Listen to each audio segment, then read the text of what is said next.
오늘 다 같이 보실 하나님의 말씀은요, 빌립보서 2장 5절입니다. 빌립보서 2장 5절. 제가 가진 성경책으로는요, 신약 319편입니다. 빌립보서 2장 5절.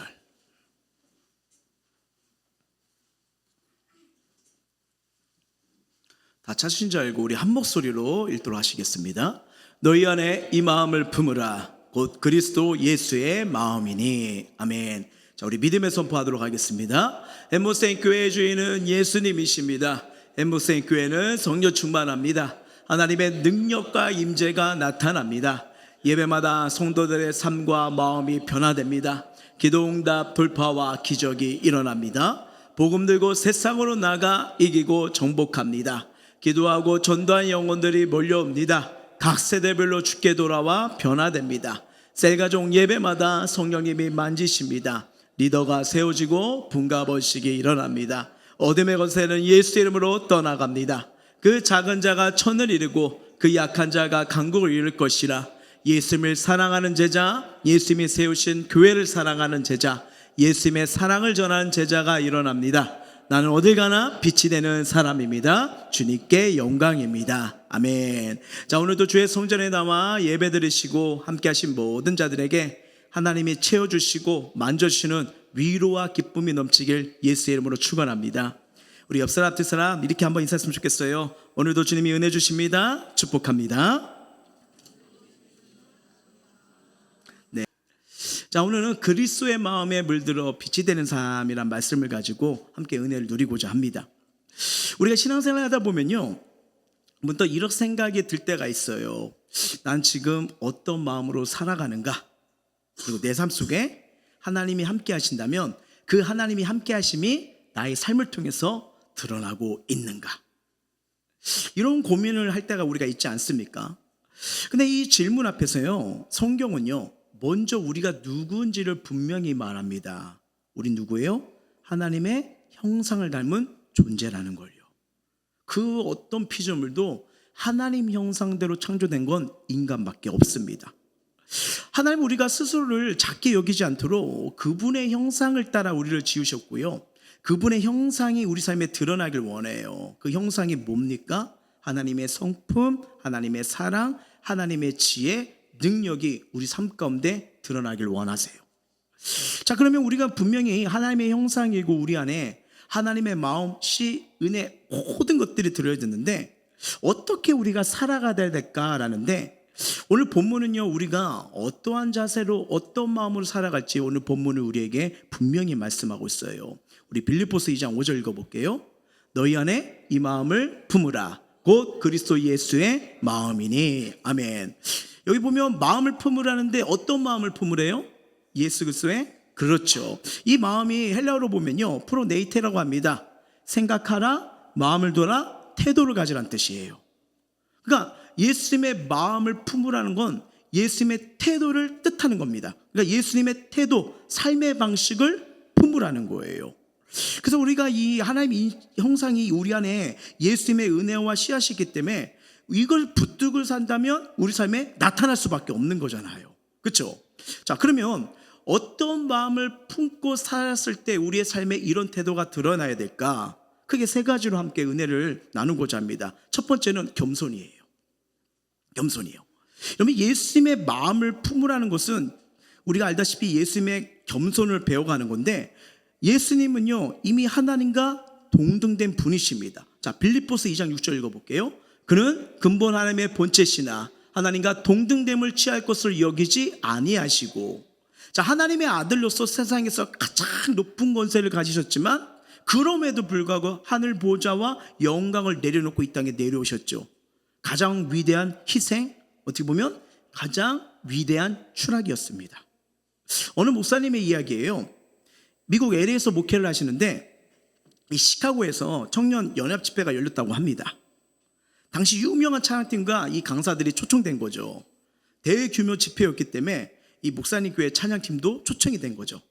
이 시카고에서 LA까지 비행기를 타고 하는 긴 일정이었지만 그래도 한 30여 명의 사람들이 자원해서 같이 가서 섬기겠다. 그래서 여러분 3개월 동안 찬양 연습을 했대요. 근데 이제 집회 당일 이 오전부터 시작된 강의가 길어지면서 찬양 시간이 계속 미뤄졌어요. 그래서 이 사전에 약속된 시간보다 훨씬 뒤늦게 강단에 올렸는데, 이제 올라가서 리더가 이제 찬양을 인도하려고 딱 하는데 관계자 한 분이 나와가지고 슬며시 쪽지를 이렇게 전해줬대요. 그 쪽지에 뭐가 써 있었냐면, 죄송하지만 시간이 없으니 찬양은 4분만 부탁드립니다. 여러분, 3개월 동안요, 시카고에서 LA까지요, 비행기를 타고 하면서 30여 명이 가서 그렇게 연습을 했는데 속상한 거예요. 리더가 왜 우리가 이런 대우를 받아야 될까? 이 마음이 너무 괴로웠대요. 근데 이 속상함은 잠시 내려놓고요, 눈을 감고 기도를 했답니다. 그때 그 마음속에 하나님의 세미한 음성이 들렸대요. 나는 단 1분이라도 너의 찬양을 기쁘게 받을 것이다. 이 기도를 하니까 이 리더 마음속에 속상한 마음, 어려운 마음이 사라지고요, 평안이 부어졌대요. 그날 찬양팀은요 4분 동안 온 마음과 정성을 다해 찬양을 올려드렸고요, 현장에 있던 사람들은 짧은 시간에도 불구하고 강력한 성령의 임재를 경험했답니다. 그래서 찬양을 딱 마치고 내려가는데 그 리더에게 이런 생각이 들었대요. 만약에 예수님이 이 땅에 내려오셨을 때 말구에 오시면서 내가 이런 대우를 받으면서 말구에 누워야 되나? 이런 생각을 했다면 우리에게는 구원의 역사가 일어나지 않았겠구나. 그렇게 찬양팀이 이를 통해서 오히려 예수님의 겸손하심을 깨닫게 됐고요, 더 강력한 인애와 임재와 사랑을 보게 되었던 겁니다. 그럼 우리가 믿는 예수님은 만물의 통치자이시고 찬양받기 합당하신 분이에요. 근데 가장 낮은 모습으로 이 땅에 내려오셨죠. 이번 예수님의 이 삶 자체는 겸손한 태도인데, 이 십자가에 못 박혀 가시기 전에도요, 예루살렘에 입성할 때도 그 모습이 드러납니다.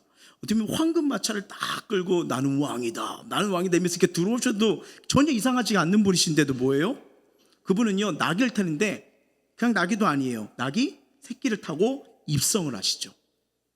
이 초라한 나귀 새끼를 타고 입성하셨기 그 이유는 뭘까? 물론 말씀대로 이루어지는 거지만 그만큼 뭐예요? 자신을 낮출 능력이 있으셨기 때문이에요.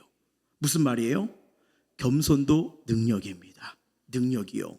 예, 자신을 진정고 낮출 수 있는 거예요. 자, 마태복음 21장 5절 볼까요? 읽어봅니다. 시온 딸에게 이르기를 내 왕이 내게 임하나니 그는 겸손하여 나귀 곧 멍에 매는 짐승의 새끼를 탔도다 하나 하였느니라 라고요. 여러분, 이런 모습을 가장 가까이서 본 제자가 있어요. 그게 누구냐? 안드레입니다. 안드레는 12제자 중에 첫 번째로 부름받았고요, 베드로도 안드레가 데려온 사람이었어요. 근데 여러분, 성경을 잘 보십시오. 언제나 예수님이 12제자와 함께 하셨지만, 근데 이 12제자에서 기도를 하셔갔을 때 어떤 일 하실 때는 3명을 데리고 가요. 베드로, 요한, 야고보죠. 근데 첫 번째 제자가 누구였다고요? 안드레예요. 안드레는 빠져 있습니다. 한번 성경을 통해서 확인해 볼까요? 뭐 마태고 누가복음에서도 뭐예요? 베드로, 요한, 야고보는 같이 있어요. 그래서 자기의 형제인 베드로도 늘 중심에 있었지만 안드레는 항상 그 자리에 없던 거예요. 그럼 만약에 저와 여러분이 이런 상황입니다. 첫 번째 제자예요. 근데 나만 뭔가 빼는 것 같아요. 나만 기도의 자리에 안 데리고 가는 것 같아요. 나만 뭔가 모임 자리에 안 데리고 같은 것 같아요. 어떤 마음이 들까요? 서러워, 미워, 막 하면서 여러 가지 마음이 들지 않을까요? 근데 안드레는 질투하지 않아요. 성경 어디에도 주님 내가 첫 번째잖아요, 첫 번째 제자잖아요 해서는 이런 기록이 없습니다. 그냥 그저 자신이 맡은 일에 순종하며 정성을 다했을 뿐이에요. 중요한 본질을 놓치지 않습니다. 그래서 여러분, 주님이 하시는 말씀 보세요. 읽어봅니다. 시작. 너희 중에는 그렇지 않아야 하나니 너희 중에 누구든지 크고자 하는 자는 너희를 섬기는 자가 되고 너희 중에 누구든지 으뜸이 되고자 하는 자는 너희의 종이 되어야 하리라. 아멘. 안드레는 조용한 능력, 겸손의 힘을 가진 제자였습니다. 예수님 우리에게 말씀하세요. 큰 자가 되고 싶다면 섬기는 자가 되라고요. 으뜸이 되고 싶다면 종 낮은 자리로 내려가라고요. 근데 여러분, 이게 남을 높이는 게 결코 쉬운 게 아니에요. 억울할 때도 있고 마음이 상할 때도 있죠. 그렇다면 우리는 어떻게 해야 이 종의 형체를 입고 다른 사람을 섬기는 새 사람의 모습을 가질 수가 있는가? 그래서 제가 말씀드리죠. 내 안의 정체성을 기억하셔야 됩니다. 내가 누구인지요. 우리 아버지가 누구인지요. 그분이 나에게 뭐라고 말씀하신지요. 이게 중요해요. 우리 안에는 하나님의 형상이 있잖아요. 하나님의 성품, 태도, 겸손, 능력이 다 들어있습니다. 이걸 인식하고 묵상할 때 이것이 영적으로 발동이 일어나요. 이것이 내 삶을 에워싸기 시작해요. 이것이 내 삶의 능력을 일어나기 시작하는 겁니다. 그래서 예수님이 이렇게 말씀하십니다. 읽어봅니다. 나를 본 자는 아버지를 보았거늘 어찌하여 아버지를 보이라 하느냐. 여러분, 예수님은 가장 높은 자존감을 가지신 분입니다. 그렇게 높은 자존감을 가졌기 때문에 그렇기 때문에 기꺼이 낮출 수가 있었던 거예요. 여러분, 인간관계에서 가끔 우리가 부딪힐 때 감히 나에게 내가 누구인지를 알고 어떻게 나에게 하면서 막 이러잖아요. 뭔가 무시당한 것 같고 마음이 어려울 때도 있지 않습니까? 그렇죠? 뭐 이게 가정 안에서도 일터 안에서도 우리가 사람 모든 경우에 일어나는 거 아니겠습니까? 물론 억울한 마음이 들 때가 있어요. 분한 마음이 들 때 있어요. 그래 이걸 붙드느냐 아니면 그럼에도 주님이 이때 참으셨지. 그럼에도 주님은 용서하셨지. 그럼에도 주님은 품으셨지. 이걸 묵상할 때 우리 안에 이 능력, 예수님의 사랑, 능력이 발동이 되는 거예요. 왜요? 이게 왜 가능할까요? 우리 안에 성령님이 계시잖아요. 성령님 할 수 있도록 도우시는 분이십니다. 그럼 이 겸손도 우리 안에 얼마든지 일어날 줄 믿습니다. 내가 누구인지, 내가 얼마나 위대한 하나님의 형상을 가진 자를 반복적으로 인식하고 묵상할 때 이 겸손의 능력이 내 안에서 풍성해지는 거예요. 베드로전서 말씀 볼까요? 시작. 그러므로 하나님의 능하신 손 아래서 겸손하라. 때가 되면 너희를 높이시리라. 아멘. 여러분, 하나님 높이시는 게 가장 아름답고 영향 끼치는 삶이 되는 겁니다. 나를 알아줘, 나를 드러내야지 하면 할수록요 더 분열이 생기고 갈등이 생기고 어려워지는 거예요. 한번 우리가 생각해 봤어요. 어떻게 하면 우리가 가정에서 일터에서 살아가는 모든 영역에서 좀 더 겸손해질 수 있는 게 뭘까? 이게 작은 것부터 시작이에요. 그게 세 가지로 볼 수 있거든요. 첫 번째가 먼저 듣고 나중에 말하기예요. 그럼 겸손은 말이 아니라 태도에서 나타나잖아요. 먼저 말하기보다 상대방을 말을 끝까지 듣는 것이 겸손의 시작입니다. 여러분, 대화라는 것은 쌍방이잖아요. 한쪽이 얘기했으면 그 다음 얘기 마치면 한쪽이 또 얘기를 하면서 들어줘야지 이게 대화가 되는 건데, 자, 제가 말해 막 하다가, 자, 너는 어떻게 생각해? 이제 말하면 딱딱아, 아이, 그건 아니지, 내 말 들어봐, 이렇게 계속 하면 이게 대화가 될까요? 안 되잖아요. 그게 무슨 대화입니까? 일방적인 얘기인 거잖아요. 이게 훈련이 안 될 때면 이게 힘들 때가 있어요. 그럼 여러분, 대화할 때 3분 켜놓고 알람을 맞추고 대화해도 좋아요. 3분 동안 말씀하세요. 제가 다 듣겠습니다. 그리고 마치면 다시 하면서 이렇게 되는데, 듣는 때부터 이 겸손이 시작되는 거예요. 당신의 의견을 듣고 싶어요. 먼저 말씀해 주세요. 정말이에요.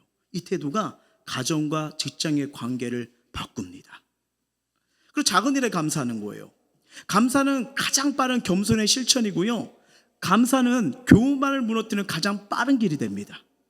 가정에서 서로에게, 직장에서 감사를 더 표현하면 그 마음은 자연스럽게 겸손으로 부드러워져요. 아, 오늘 도와줘서 고마워요. 와, 당신 덕분에 편안해졌어요. 여러분, 감사한 사람은 절대로 교만할 수가 없지요. 세 번째, 남이 하기 싫어하는 일을 기꺼이 맡기요. 여러분, 예수님은 제자들의 발을 씻기셨잖아요. 그러니까 겸손은 말뿐 아니라 삶에서도 드러나거든요. 가정에서 뭐가 있을까? 쓰레기 버리기, 설거지 먼저 하기. 제가 1부 때 이걸 얘기했더니 우리 아내가 끄덕거리더라고요. 그래서 그래서 눈을 마주치는가 여기가 아파요. 상대가 약한 부분을 보완해주기, 이런 게도 있죠. 뭐 직장에서도 마찬가지죠. 잡일, 작은 업무 챙기기. 누군가 부담 느끼는 일 제가 좀 도와줄까요? 이 하나가 겸손이고 분위기를 바꾸는 거예요. 근데 중요한 건 뭐냐면, 사람은 기억하지 못할 수가 있어요. 근데 우리 하나님은 그 겸손을 잊지 않으십니다. 우리가 낮아짐을 선택하는 그 자리에 하나님은 조용히 역사하시고요, 하나님 때 반드시 높여주심을 믿으시길 바랍니다. 두 번째는 우리 그리스도인이 가져야 할 예수의 마음, 두 번째 뭐냐? 순종의 전문가가 되는 겁니다. 순종의 전문가요. 여러분, 예수님이 이 땅에서 사역하실 때 하나님의 말씀을 따랐어요. 예수님의 모든 가르침, 걸음, 기도가 언제나 아버지 뜻을 향해 있었잖아요. 그리고 예수님이 보여주신 강력한 순종의 사건이 뭡니까? 십자가 사건이에요. 십자가요. 예수님은 얼마든지 원하시면 이 십자가의 길을 피할 수가 있었잖아요. 그럼에도 그 예수님이 이 십자가 길을 선택하신 이유가 뭡니까? 아버지 뜻이라면 기꺼이 순종하겠다는 마음이죠. 여러분, 예수님 때문에, 그 순종 때문에 우리가 구원받은 줄 믿습니다. 예수님의 순종 때문에 우리에게 하나님의 사랑이 임한 줄 믿습니다. 예수님의 순종 때문에 우리가 생명을 누리게 된 줄 믿습니다. 그래서 하나님 자녀로서 우리도 예수님의 순종을 본받아야 되죠. 여러분, 성경은 순종이 얼마나 중요한지 분명히 말씀합니다. 우리 사무엘상 15장이에요. 시작. 사무엘 이르되 여호와께서 번제와 다른 제사를 그의 목소리로 청정한 것을 좋아하신 같이 좋아하시겠나이까. 순종이 제사보다 낫고 듣는 것이 순양의 기름보다 나으니. 이 말씀은 제사, 예배 드렸으니 괜찮겠지, 행동은 조금 부족해도 마음이 있으니 괜찮겠지라는 우리의 오해를 깨트리죠. 하나님께서 원하신 것은 겉으로 보이는 종교 행위가 아니에요. 하나님 목소리에 반응을 하고 있느냐, 그 목소리에 순종하는 우리의 마음을 원하십니다. 여러분, 예수님 제자 베드로는요, 다혈질이고 욱하는 성격을 가진 자입니다. 그럼에도 그가 가진 강점이 될 수 있는 건 뭐냐면, 하나님 말씀하시면 자기 걸 내려놓았어요. 순종을 했어요.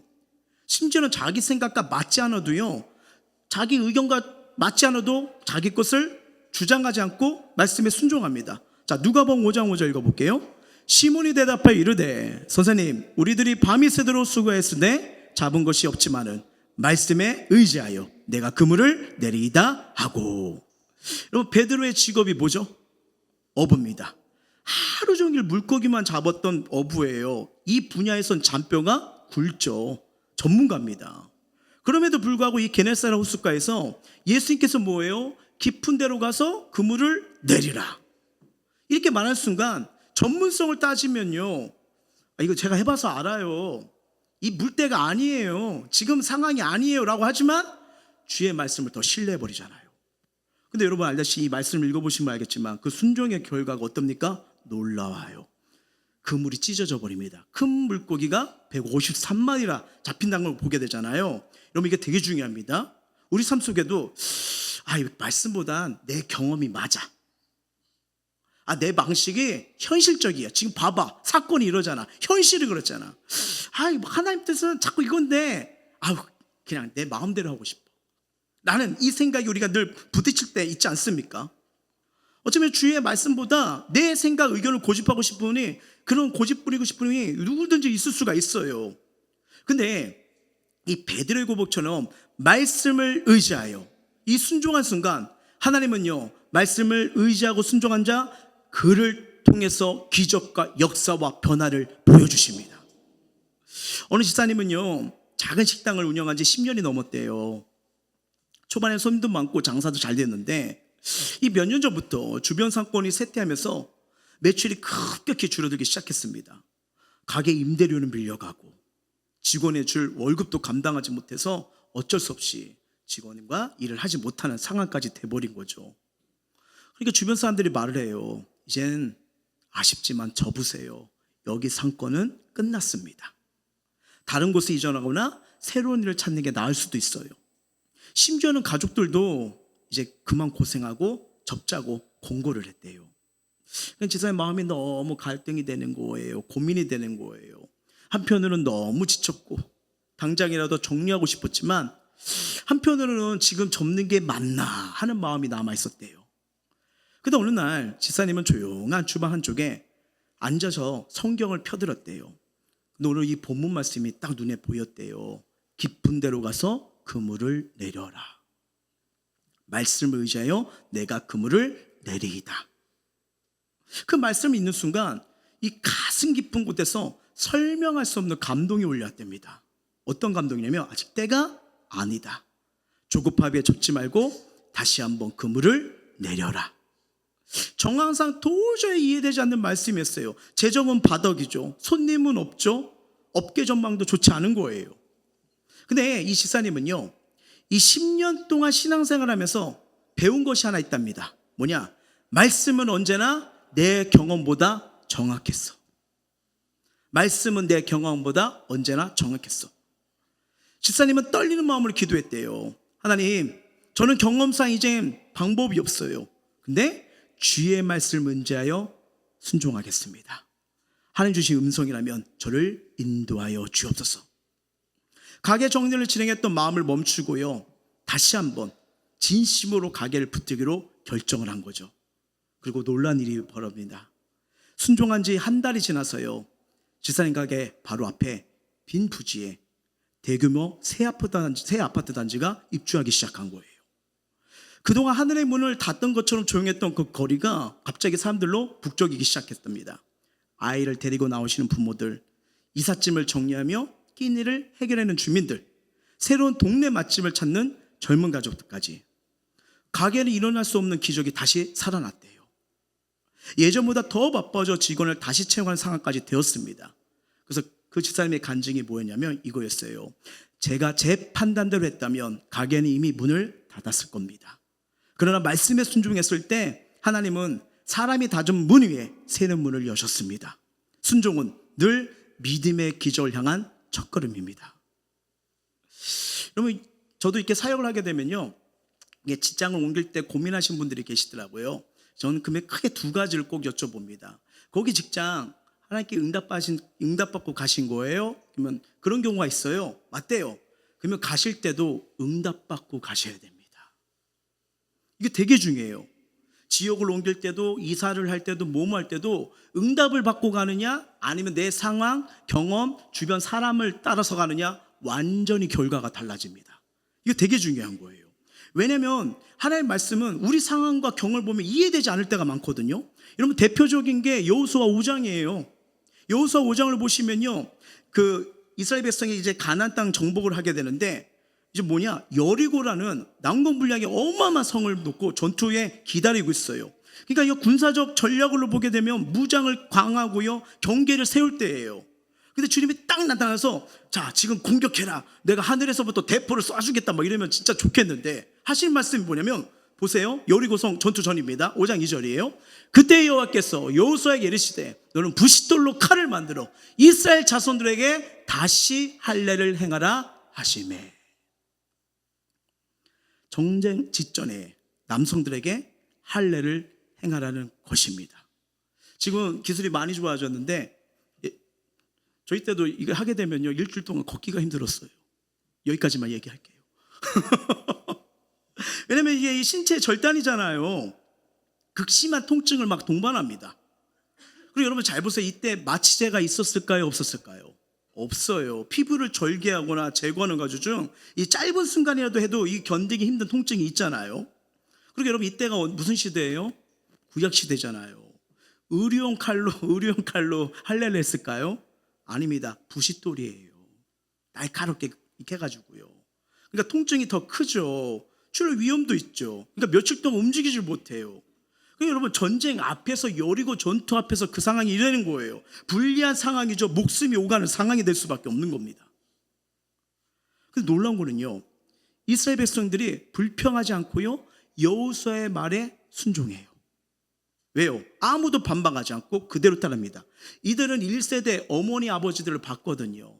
가나안 땅을 하나님이 허락해 주신다면도 불구하고 덥다고 힘들다고 어렵다고 해서 우리는 못 들어갔던 그 말에 결국은 그들이 돌아가지 못하고 광야에서 죽는 걸 봤거든요. 근데 여러분, 여기서 2세대는 봤어요. 야, 하나님의 말씀에 순종하면 길이 열리구나. 하나님의 말씀에 순종하면 인생 책임지는구나. 하나님의 말씀 따라가면 안 되는 가운데서도 상황이 역전되는구나. 이걸 하기 때문에 이 말씀대로 할례를 하게 된 거예요. 하나님을 신뢰하고 말씀을 의지했을 때. 그리고 알다시피 어떻게 해요? 가나안 땅이 정복되고 여리고성이 무너집니다. 예, 이처럼 하나님께서는 이해가 되지 않고 않아도 순종을 택한 사람을 너무나 기뻐하십니다. 우리가 순종할 때 여러분, 하나님 관계가 더 깊어져요. 그리고 하나님 의지하는 믿음이 더 견고해집니다. 그리고 우리가 하나님이 우리에게 주는 것은 저주가 아닙니다. 사랑입니다. 평안입니다. 해결입니다. 응답입니다. 이게 우리 하나님이 주신 거예요. 그래서 여러분, 그 말씀이 나에게 비춰졌을 때, 말씀이 나에게 왔을 때, 그 말씀을 따라갈 때 기적과 상황이 변화되는 은혜를 보게 될 줄 믿습니다. 근데 여러분, 이게 우리가 신앙생활 때 보면요, 이 타이밍이 되게 중요하더라고요. 너무 막 갈증이 나요. 괴로워요. 그때 막 누가 와서 물 한 잔을 건네줍니다.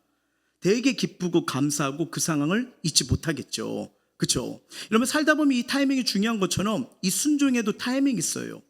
그래서 하나님은 우리가 타이밍에 맞는 순종할 때 그 순종에 축복을 하십니다. 이 타이밍에 맞는 순종을 했던 인물 중에 한 명이 예수님께 향유 옥합을 깨뜨린 여인이었어요. 예수님께서 여인을 칭찬하신 이유는 뭐냐면 그 타이밍에 맞는 순종했을 때 복음이 전할 때마다 그 여인의 이름이 계속 나오잖아요. 그러면 그냥 다음에 하지. 그러면 예수님에게 다음은 없었어요. 왜요? 일주일 뒤에 십자가에 못 박혀 돌아가시거든요. 근데 돌아가시기 전에 가장 적절한 시점에 옥합을 깨뜨려 예수님의 장례를 준비하는 걸 보게 되잖아요. 마가복음 14장 8절 읽어봅니다. 그는 힘을 다하여 내 몸에 향을 부어 내 장례를 미리 준비하였느니라. 그러니까 모든 순종에도 가장 적절한 타이밍이 있고요, 타이밍에 맞게 순종한 것이 복된 기름을 믿으시길 바랍니다. 지금 내가 하나님께 순종할 부분은 무엇입니까? 하나님께서 지금 우리 마음에 감동하는 것이 있다면 그건 단순한 느낌이 아니라 하나님 때에 맞춘 은혜의 초대가 돼요. 지금 용서할 사람이 누구죠? 지금 내려놔야 될 내 고집은 무엇입니까? 지금 시작해야 될 순종은 무엇이죠? 지금 멈춰야 할 일은 무엇입니까? 지금 드려야 할 헌신은 무엇이죠? 순종은 하나님이 열어놓으신 문으로 들어가는 믿음의 축복의 현장이에요. 그러면 어떤 일에 순종했을 때 그 일을 누군가 인정해주고 칭찬해주면 기분이 좋아집니다. 그리고 칭찬의 힘이 더 열심히 하려는 마음도 생길 수가 있죠. 근데 아무도 보지 않는 곳에서 혹은 정말 작은 일에 순종하는 거, 이게 쉽지가 않아요. 아무도 인정하지 않기 때문에 그걸 소홀히 여길 수도 있고 순종하고 싶은 마음이 약해질 수가 있거든요. 근데 우리 하나님 우리를 보고 계세요. 우리의 하나하나를 기억하십니다. 그리고 그것에 반드시 열매와 은혜와 축복을 부어주시는 게 우리 하나님, 성경 보면 그분은요, 갚으시는 하나님이에요. 채워주신 하나님이에요. 어느 한 자매가 있었어요. 이 자매는 교회에 등록한 지 얼마 되지 않는데 예배를 사모하면서 매주 장거리를 오고 가고 했습니다. 그래서 집에서 교회까지 오는데 2시간이 걸렸어요. 근데 어느 날 이 자매가 예배 준비팀에 이게 봉사로 섬기게 된 거예요. 근데 뭐 대단한 게 아니에요. 주보를 접는 일이었습니다. 주보요. 사역은 매주 토요일 날 4시에 시작했는데 이 자매는 매주 토요일마다 2시간이 걸리는 교회 와서 잠시 주보를 접고요, 다시 2시간이 걸려 집으로 돌아가요. 그리고 그 다음날 다시 2시간이 걸려 예배를 드리게 온 자매였어요. 누군가는 효율성에 떨어진다, 매운 작은 일이다 느낄 수 있지만요, 그 자매는 그 일을 소홀히 하지 않고요, 집이 멀다고 바쁘다고 내색도 한 번도 하지 않았어요. 그냥 주어진 사명에 묵묵히 성실하게 임해 주었죠. 근데 그 자매의 순종을 보면서 이게 영향력이 더 많이요, 주변의 청년들과 성도들이 도전을 받아요. 그리고 그 예배팀 전체가 순종하는 변화가 그 자매의 순종부터 뻗어나가는 걸 보게 됐어요. 그런데 주님이 이렇게 말씀하세요. 한번 읽어봅니다. 그 주인이 이르되 잘하였도다 착하고 충성된 종아, 내가 적은 일에 충성하였음에 내가 많은 걸 내게 맡기니 내 주인의 즐거움에 참여할지어다 하고. 이러면 하나님 나라 원리는 분명합니다. 하나님은 큰 일을 맡기 전에 반드시 작은 자리에서 순종과 성실을 먼저 보십니다. 지금 내가 서 있는 자리가 화려하지 않아도요, 인정받지 못해도요, 때로 힘들고 지치고 잠깐 쉬고 싶다는 마음이 들 수가 있어요. 근데 하나님께서 아직 그 자리를 내어놓으라고 하지 않으셨다면 그 자리는 은혜의 통로가 되고 기적의 통로가 됩니다. 성경과 인생의 원리는 동일하거든요. 그래서 자리에서 떠난 순간 은혜의 흐름이 끊어질 수도 있지만 자리를 지킨 순간 은혜의 강물이 터져 나오기 시작해요. 희한합니다. 예배의 자리를 지키면 마음의 회복이 옵니다. 섬김의 자리를 지키면 기쁨이 회복됩니다. 영혼을 위한 자리를 지키면 놀라운 열매가 따라옵니다. 주님이 맡긴 자리를 지키면요, 하나님의 축복이 따라옵니다. 그래서 뭐예요? 우리에게 이 말씀을 하고 싶은 거예요. 잘했다, 충성된 종아요. 사람들은 뭔가 큰 걸 맡겨야 하지만 내가 잘하고 있고 거기에 자격이 있다고 생각합니다. 아니요. 언제나 하나님의 원리는요, 작은 곳에부터 우리를 테스트하세요. 여러분, 예수님이 이 땅에 내려오실 때 장성한 33살 분으로 내려오셨죠? 아니에요. 아기 때부터요. 근데 알다시피 목수의 아들로부터 아버지를 닮아 성실하게 되잖아요. 잘 보세요. 하나님 나라입니다. 때가 되면 그 사람을 드러내기 시작하세요. 때가 되면요. 그래서 아무도 날 몰라줘요. 아무도 날 알지 못해요. 이때가 기회입니다. 어쩌면 신앙생활 때 이때가 준비기간이에요. 이게 놀란 기회예요. 이걸 잘 보여준 인물이 누구냐? 성경의 다윗입니다. 어릴 때부터 작은 일에 성실과 순종을 드린 사람이거든요. 그는 아버지의 양을 지킬 때 곰과 사자의 발톱에서 양을 위해 싸웠잖아요. 좀 가끔 이 말씀 볼 때마다 묵상하거든요. 제가 그렇게 할 때 사자 곰이 와요. 그러면 나는 저렇게 할까? 전 냅둘 것 같아요. 그렇잖아요. 어차피 양고기 될 텐데. 이 사자와 곰과 싸운다는 것이 실제로 뭡니까? 목숨을 건다는 거거든요. 그리고 여러분 잘 보세요. 그 당시 그 상속의 원리를 보게 되면요, 양을 잘 지킨다고 해서 다에게 큰 유익은 없어요. 장남에게 재산이 절반이 갑니다. 나머지는 형들에게 50%가 돌아가요. 그러니까 다윗은 누구예요? 막내잖아요. 상속의 지분이 거의 없어요. 게다가 다윗의 맡은 수는 어떤 학자가 그러는데 많지 않았다고 합니다. 어쩌면 고작 몇 마리의 양을 치는 초란이었대요. 근데 거기에 목숨을 걸고 그 양을 지킵니다. 이런 모습 사람들이 알지도 못해요. 아니, 인정하지도 않아요. 근데 누가 보고 계세요? 하나님이요. 그가 이스라엘 역사상 가장 위대한 성은 건 갑자기 드러난 게 아닙니다. 바로 나에게 주어진 삶, 맡겨준 자리, 거기서 하나님이 날 지켜보고 계신다.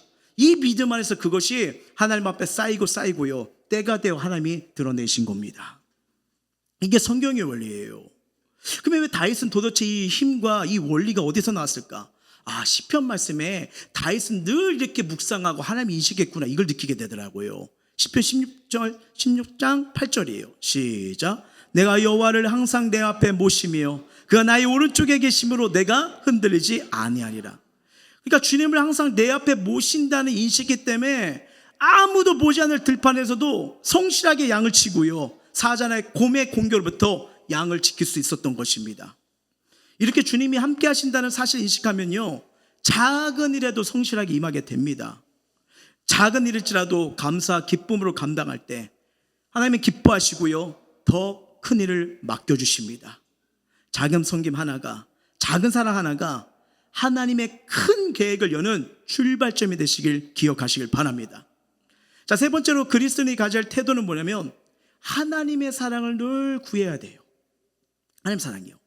사랑은 하나님께서 우리에게 역사하시는 모든 일의 기초가 됩니다. 자, 고린도전서 13장 13절 읽어볼게요. 그런즉 믿음, 소망, 사랑, 이 세 가지는 항상 있을 것인데 그 중에 제일은 사랑이라. 하나님 우리의 중심을 보시잖아요. 여러분, 헌신, 봉사 귀해요, 좋아요. 하지만 사랑이 없으면 오래 못 갑니다. 그래서 바울은 우리가 어떤 일하든 간에 그 마음에 사랑이 있어야 된다고 얘기를 하죠. 이 사랑이 있어야지가 우리가 살아갈 때 여러분 동기가 돼요. 여러분, 이렇게 우리 자녀를 키우시는 어머님들 있지만 참 밥 차리는 게 쉽지가 않잖아요. 그렇죠? 그러다 애들 이제 차려주는데 때가 되면 안 먹다가 안 먹어 하더니 2시간 뒤에 배고파 이러면요, 와, 2번 3번 차리는 게 보통이 아니잖아요. 그래가지고 이게 어떻게 보면 힘드니까 투덜투덜 했는데도 결국 차려져요, 안 차려져요? 그리고 댁에서 이렇게 차릴 뿐 아니라 혹시 밥 차려주시는 거 좋아하시는 분 계세요? 우리 집뿐 아니라 남의 집 아들도 가서 차려주고 자녀도 딸도 차려주고 막 이러지 않잖아요. 그래도 뭐니 해도 자꾸 집에서 그런 상황도 차려주는 이유가 뭐예요? 사랑이 있으니까요. 사랑이 있으니까요. 사랑이 있으면 그 상황, 그 환경도 돌파가 일어날 수가 있어요. 그럼 여기 말씀처럼 또 고린도전서 13장 3절도 한번 볼까요? 거기 보면 내가 내게 있는 모든 것으로 구제하고 또 내 몸을 불사르게 내줄지라도 사랑이 없으면 내게 아무 유익이 없느니라. 제가 신학교 4학년 시절 제가 약 한 200여 명이 모이는 교회에서 전도사 사역을 했습니다. 근데 이게 직통으로 가는 버스가 없어서 3번을 갈아타는데 학교에서 딱 출발하잖아요. 3시간 반이 걸려요. 네. 이렇게 되고 이렇게 되고 이렇게 이게 있으니까 뭐 이렇게 미움이더라고요. 근데 여기가 없어요. 이렇게 가는 게 없어요. 그러니까 이게 돌아야 돼요. 3시간 반이에요. 그리고 가면 목사님이 저를 훈련시키려고 하시는지, 동기 목사님들은 그래도 파트니까 뭐 토요일 아니면 주일 하루만 있는데 저는 금요일부터 오라는 거예요. 그래서 이제 가야 되죠. 그래서 막 이렇게 캐리어 끌고 정장 넣어야 되죠. 뭐 옷 넣어야 되죠. 이래야 되니까요. 그러니까 가면 저는 이제 그 마땅히 잠잘 곳이 있는 줄 알았더니 교회 맨 꼭대기 위층에 3평되는 창고 치워주시더라고요. 예. 그래서 여름은 괜찮아요. 그래도 여름에 화장실에서 샤워할 수 있는데, 이게 겨울이 이게 보통 일이 아니더라고요. 겨울이요. 그래도 이게 좀 저희들은 이제 훈련할 때 그래도 이게 깔끔하도록 성도들을 대해야 되니까 이걸 이렇게 하는데, 그러면 이게 겨울에 이게 찬물로 샤워하는 게 쉽지 않아 가지고 그 뭐죠? 이렇게 부탄가스에다가 이렇게 물 주전자 올려놓고 물을 끓여요. 그래가지고 바가지 놓고 이렇게 샤워하고 여러 가지. 근데 그때 제가 전공을 2개나 했습니다. 이게 복수 전공이니까, 그리고 사역까지 병해야 되니까 금요일 날 수업이 한 2시나 끝나면 이제 이동하는 거예요. 이제 금철이 8시 반인가 9시부터 시작되니까요. 한 2시간 전에 도착을 하더라고요. 예. 그러다 보니 뭐 그거 해야 되죠. 토요 신방사 해야 되죠. 주일 새벽부터 시작해 쭉 해야 되죠. 근데 분명히 육체적으로는 참 쉽지 않았는데, 근데 제가 섬기는 영혼들을 보니까 너무 마음이 뿌듯한 거예요. 그 조그만 데잖아요. 정말 재밌어요. 하루는 유초등부들이 와서 자고요. 하루는 청년들이 와서 자고요. 겨울에 오면 좋아요. 추우니까 붙어 자니까. 근데 아무것도 아닌데 그게 너무 재밌고 너무 즐거운 거예요. 예. 물론 이제 장거리 때문에 이게 정말 밤에 이제 그 주일날 사역 마치면 거의 집에 오면 11시인가 11시 반이 되더라고요. 예배가 5시에 끝났는데도 이렇게 되는데, 근데 거리가 먼 거리에도 불명하고 그거를 기쁨으로 감당했던 거 뭐냐면 주님의 사랑 때문이었어요. 사랑이 없다면 거리도 그렇고 섬기는 것도 제 힘에서 나가지 않거든요. 이게 주님의 사랑이 오면 섬길 수가 있구나, 그걸 배우는 시간이었습니다. 근데 중요한 건 뭐냐면 하나님은 우리에게 사랑을 부어주시는 분이에요. 예. 그 사랑이 부어질 때, 임할 때 정말 여러분의 가정, 섬기는 영혼, 우리가 사람 모든 영역, 그 사랑이면요, 사랑은 모든 죄를, 허다한 죄를 덮는다고 하잖아요. 그러면 어떻게 보면 모든 걸 다 줬음에도 불구하고 배반과 상처를 받았던 분은 저는 예수님이라고 생각합니다. 다 도망가잖아요. 그리고 베드로는 믿음이 약해서 그래 따라온 건 고맙지만 와서도 3번 부인할 뻔하면 차라리 따라오지나 말지, 가슴을 3번이나 후보 편해요. 그렇죠? 예. 근데 부활하신 예수님이 성경 보시면요, 다시 고기로 옛날 옛 상태로 돌아간 베드로를 찾아가십니다. 그래서 베드로를 위해서 따뜻한 숯불, 구워낸 떡, 지글지글 구워진 생선, 진수성찬을 차려놔요. 여러분 보통 사람이라면 어떻게 할까요? 제가 그런 상황이면요, 일단 먹으면서 전 질문했을 거예요. 근데 왜 배신했어? 그래, 힘들면 그럴 수 있지. 근데 굳이 3번이나 따라와서 가슴을 3번 왜 봤어? 그 이유가 뭐야? 예, 막 이렇게 물어볼 수 있잖아요. 그래도 짚고 넘어가야 된다, 이런 마음이 들지 않겠습니까? 근데 우리 예수님 보십시오. 어떻게 하시는지요? 자, 요한복음 21장 15절이에요. 시작. 그들이 조반 먹은 후에 예수께서 시몬 베드로에게 이르시되, 요한의 아들 시몬아, 내가 이 사람들보다 나를 더 사랑하느냐 하시니 이르되, 주님 그러하나이다. 내가 주님을 사랑한 줄 주님께서 아시나이다. 이르시되 내 어린 양을 먹이라 하시고 라고요. 예수님 질문에는요, 베드로에게 뭐예요? 질문의 베드로는 내가 주님을 사랑한 줄 아시나이다 고백합니다. 그리고 예수님 뭐예요? 내 양을 먹이라. 그에게 영혼권의 사명을 회복시켜 주시죠. 먼저 회복시킨 건 뭡니까? 사랑입니다. 사랑이요. 그리고 그 다음에 사명을 감당하게 하신 거예요. 알다시피 이후로는요, 베드로가 달라지죠. 뭐 하루에 3,000명이 회개하는 그런 자로 쓰임받는 거, 이거 놀라운 거 아니겠습니까? 근데 우리도 하나님의 사랑을 받은 자입니다. 우리가 하나님을 사랑하기 전에 하나님 먼저 우리를 사랑하셨다고 성경 말씀해요. 성경 볼게요. 사랑은 여기 있으니 우리가 하나님을 사랑한 것이 아니요, 하나님이 우리를 사랑하사 우리 죄를 속하기 위하여 화목제물로 그 아들을 보내셨습니다. 아멘. 자, 하나님 우리가 연약해도 부족해도 넘어져도 흔들려도 지금도 오래 참으사 우리를 사랑으로 기다려 주십니다. 그 사랑의 크기를 깨달을수록요, 희한합니다. 그 사랑이 내 안에 부어지잖아요. 이 사랑은요, 절대 내 안에 머물지 않아요. 흘러갑니다. 흘러가요. 우리 자녀 낳으신 분들 아시잖아요. 나 사랑하기도 바쁜데 넌 왜 나왔니? 이 사랑 안 줄 거야 이러면서 혼자 사십니까?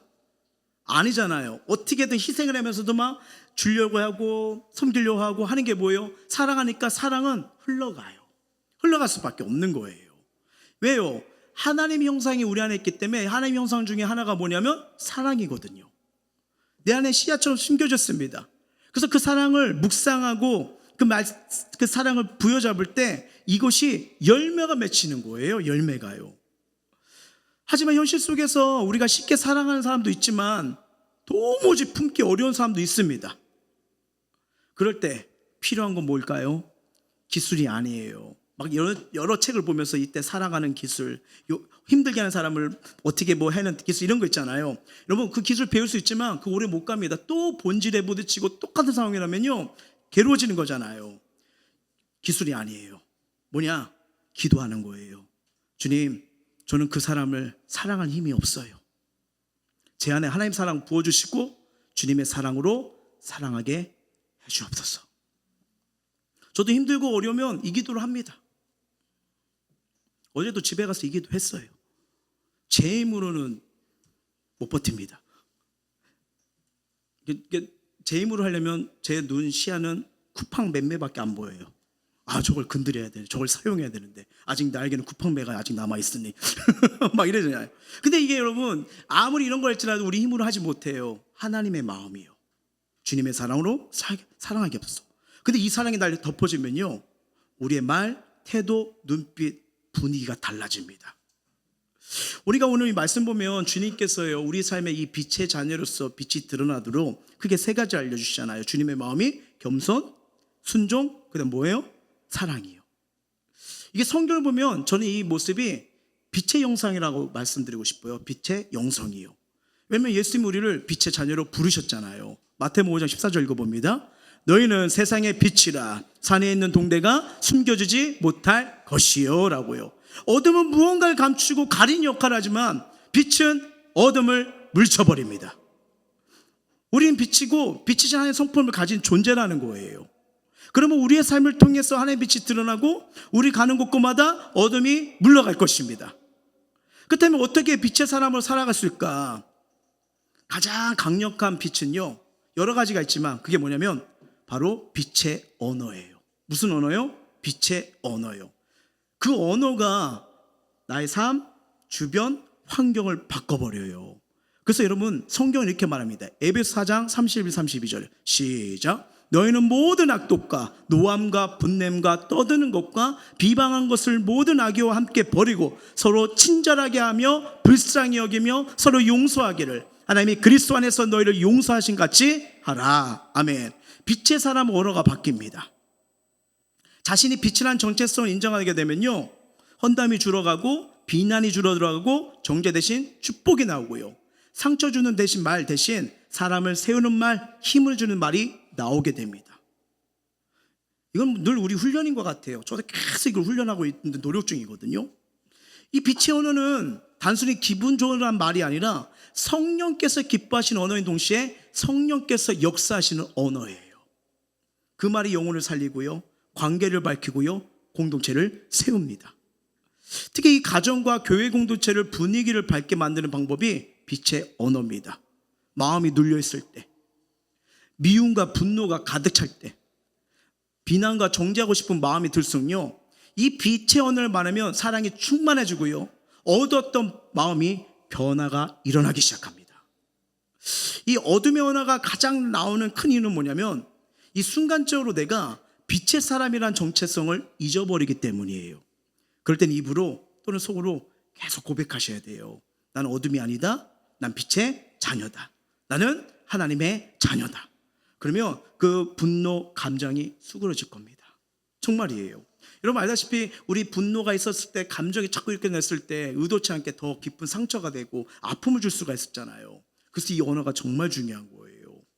왜냐하면 내가 누구인지 내가 어떤 자녀인지를 기억하면요 말이 달라지고 반응이 달라지고 표정이 달라집니다. 그래서 에베소 4장 29절 이렇게 말해요. 읽어봅니다. 무릇 더러운 말은 너희 입 밖에 내지 말고 오직 덕을 세우는데 소용되는 말로 선한 말을 하여 듣는 자들에게 은혜를 끼치라. 듣는 자들에게 은혜를 끼치라고 하잖아요. 여기서 선한 말을 하여 은혜를 끼치라고, 그러니까 나쁜 말 하는 걸 멈춰라, 여기서 끝나는 게 아니에요. 자, 나쁜 말을 멈추고 그 안에 새 말, 빛의 말로 바꾸라는 뜻입니다. 예를 들어 우리가 이렇게 할 수 있잖아요. 자, 비난이 올 때가 있어요. 저 사람 왜 저래? 라는 생각이 들 때가 있잖아요. 이걸 축복의 말로 바꾸는 거예요. 하나님, 저 사람에게 은혜와 평강을 부어주세요. 여러분, 희한합니다. 이 기도하잖아요. 난 저 사람을 힘들게 하는데, 어렵게 하지만 계속 은혜와 평강을 구하잖아요. 그 사람 축복하는 말이 나한테 임해요. 희한하더라고요. 분노가 올라올 때, 너 때문에 된 일이 없어, 이렇게 말하면 서로 아프잖아요. 근데 인정과 격려를 바꾸는 겁니다. 우리 다시 한번 해보자. 할 수 있어. 미움이 올라올 때가 있죠. 정말 보기 싫다. 근데 기도로 덮어주는 거죠. 하나님, 제 마음을 만져주시고 저 사람을 축복합니다. 빛의 은혜예요.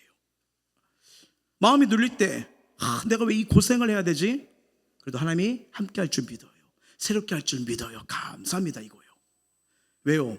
이 빛의 언어는 어둠을 몰아내고 새로운 영적 분위기를 바꿉니다. 말씀 맺도록 할게요.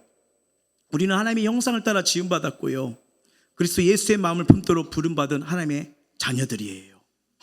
오늘 말씀을 통해 겸손과 순종과 사랑이라는 이 빛의 태도를 다시 붙들게 하신 줄 믿습니다. 우리가 낮아질 때 하나님이 우리를 높이십니다. 우리가 순종할 때 하나님은 길을 여시고요, 우리가 사랑할 때 하나님 나라가 확정됩니다. 이번 한 주도 예수 마음을 채워서 나는 빛이다, 나는 하나님의 자녀다, 이 정체성을 붙들고 말과 태도의 삶에 한번 비춰보십시오. 분명히 가정에 변화가 일어날 거예요. 일터의 분위기가 달라질 거예요. 날 힘들었던 관계가 풀어지는 길을 보게 되는 줄 믿습니다. 우리 하나님은 기쁨과 생명을 부어주실 뿐 아니라 기쁨과 생명을 흘려보내도록 더 큰 은혜를 주시는 분이에요. 그 은혜를 누리고 보여줄 수 있는 그런 삶이 되시길 예수의 이름으로 축원합니다. 찬양합니다.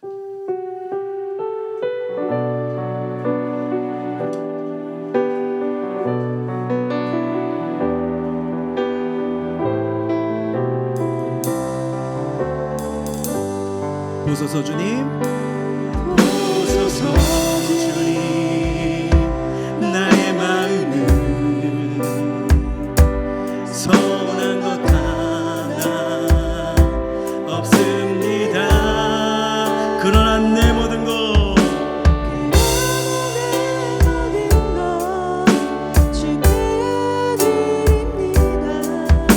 사랑으로 안으시고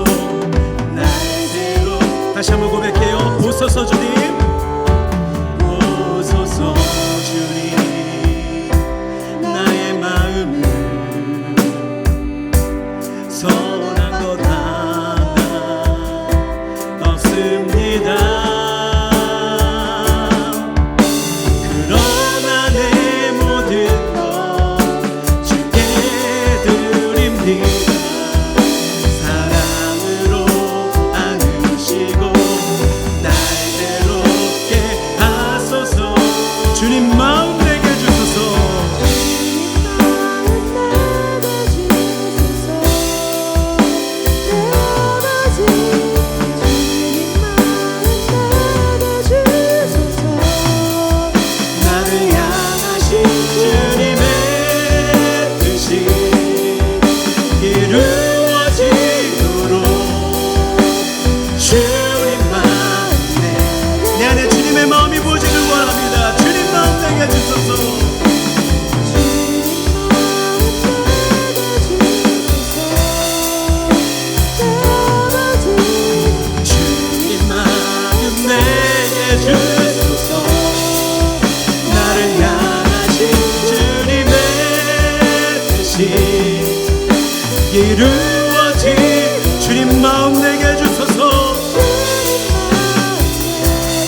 말씀을 기억하며 우리 기도하며 나가길 원하는데요, 우리는 하나님의 형상을 따라 지음받았고요, 그리스도의 마음을 품도록 부름받은 존재, 하나님의 자녀예요. 그리고 그 마음은 겸손, 순종, 사랑이라는 이 빛의 태도로 드러나죠.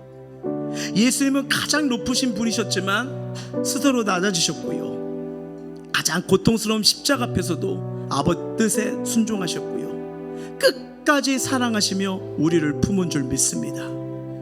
예수님의 길이 곧 우리의 길이 되고요, 예수님의 마음이 곧 우리의 마음이 되어야 합니다. 어쩌면 우리는 여전히 낮아지기 어려운 자리 앞에 서 있을 수 있어요. 여전히 주님의 말씀보다 내 생각을 앞세우고 사랑하기 힘든 사람과 상황도 있을 수 있습니다. 그러나 하나님의 형상이 우리 안에 있고요, 예수 그리스도 마음이 우리 안에 있고요, 성령께서 우리 안에 거하십니다. 그래서 우리는 할 수 있습니다. 내 힘이 아니라 주님의 능력으로, 내 감정이 아니라 말씀의 힘으로, 내 한계가 아니라 하나님의 사랑으로 살아갈 때 하나님 일하시고 변화와 기적을 보여주십니다. 이렇게 기도하길 원해요. 주님, 제 안에 예수님의 마음을 부어주옵소서. 겸손하게 하시고 말씀에 순종하게 하시고 사랑으로 살아가는 빛의 사람이 되게 하옵소서. 저의 자리에서, 저의 가정에서, 저의 일터에서 예수님의 빛을 드러나게 하여 주시옵소서. 우리 마음을 통하고 입술 열어 간절히 기도하겠습니다. 사랑해